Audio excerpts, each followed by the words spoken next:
I am Jason Abraham, the Shadow Teacher 33.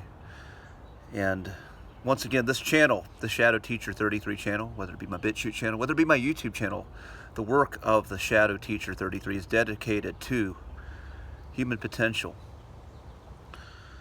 realizing the expansive nature that we are capable of in this human form.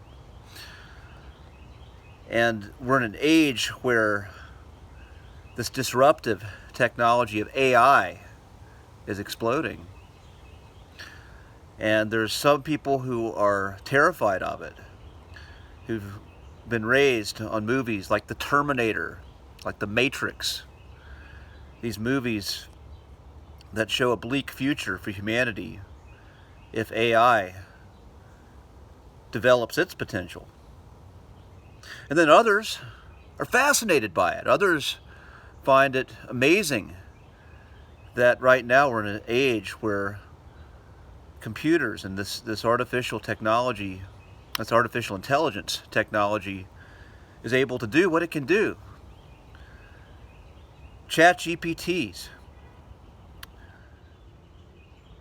Those that were skeptical once said, machines will never be able to make art. They'll never be able to create. That's part of the human soul. But what we have now, we have chat GPTs that are able to write songs. You can ask it to write certain songs. A client of mine was fascinated by this and asked it to write a certain song, had a theme, and said, what if a chat GPT could write this for me? And it was really interesting what came out. And there, again, are those who are going to be fascinated by this, those who are just going to be all too happy to outsource their creative potential to a machine. And those, again, who don't see themselves as creative, of course, they'll be fascinated at, by asking this artificial intelligence to be creative for them. And what I see in the future, again, is just kind of the way things are kind of going, is you'll have the normies, the people who tend to just go along with whatever they're told is cool, whatever they're told is happening, whatever they're told is the thing to do. These are the people who are going to fully embrace outsourcing their sovereignty, outsourcing their creativity, outsourcing the elements of themselves that make them human to an AI. And some people believe maybe these people are not really human to begin with. Maybe they're just NPCs. Maybe they're just they're non-playable characters to begin with. They're just kind of these soulless vessels that are here, that are taking up space in your hero's journey. I don't know about that. I've made videos on that, but I think there are some potential NPCs in this world, but your average normie, I think, is human. I believe the average normie is just someone, normie, again, this is a slang term for normal, average, mediocre person. I believe normies, again, just kind of fall into their lower instincts and just the easier instincts just to get along. Go along to get along. Go with the flow of consensus consciousness to survive. And the AI is going to take that to another level. And then there's others. There's going to be those on the fringe. Those on the fringe like myself, who are always going to be dedicated to our human soul. Always going to be dedicated to what makes us human. What are the human qualities about us? And how can we water what is human? Those of us who are going to embrace the imperfection of humanity, or the supposed imperfection. Imperfection, we can say, from the indoctrinated standards that have been programmed into our souls through the trauma of coming into this world. But those who break free of this, we learn to embrace those supposed imperfections. Those of us who are going to be walking the fringe again, we're going to embrace more silence, more time away from machines.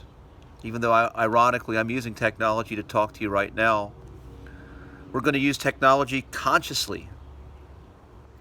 We're going to be able to see what shows up out of this, but choose just how much we're going to engage.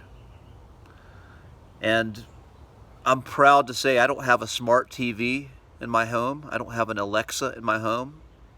And I'm not missing anything.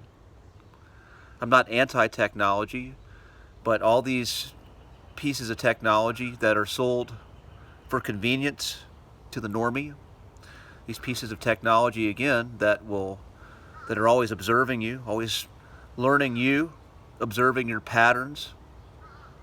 I'm happy that I don't have that in my home. I'm very proud. Yeah, I'll go down on the Hawkins scale to the lower vibration of pride about this. I'm proud that I don't have that in my home, and I don't miss it.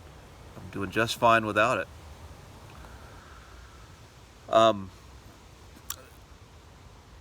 There are, again, going to be those of us, again, who are on the fringe, who examine even more what it means to be human and ask, what can we truly do? Maybe even tapping into these psychic gifts, maybe learning to go out and sun gaze and meditate, connect with the earth, and just connect on a deeper level. Connect with each other, most importantly. Like, find the other human souls, the other people who you can talk to authentically, that are breaking free of some of these patterns and are becoming more human. And we may have that split. Again, I talk about that split in consciousness. I talk about the 3D, 5D split, and the 3D is going to get denser and denser and denser, more ingrained into the mineral kingdom, in silicon and AI. And the human, those who are taken in that higher level of consciousness, you get lighter and lighter and lighter. You're probably going to say, you know, what do I really need? You know, what do I need in this plane that helps me find joy, and what can I give up? I'm getting free of the burden of that material plane. But I'm going to end this transmission right here and right now, because I think nothing signifies the split greater than this disruptive AI, and who's choosing to embrace it, who's choosing to reject it, and who's choosing to look at it objectively, look at it as a tool, as something that could potentially be harmful or potentially be useful, depending on how you engage it, how consciously you engage with it. So that being said, I'm going to end this transmission. Be strong, be well, my friends. I'll see you on the other side.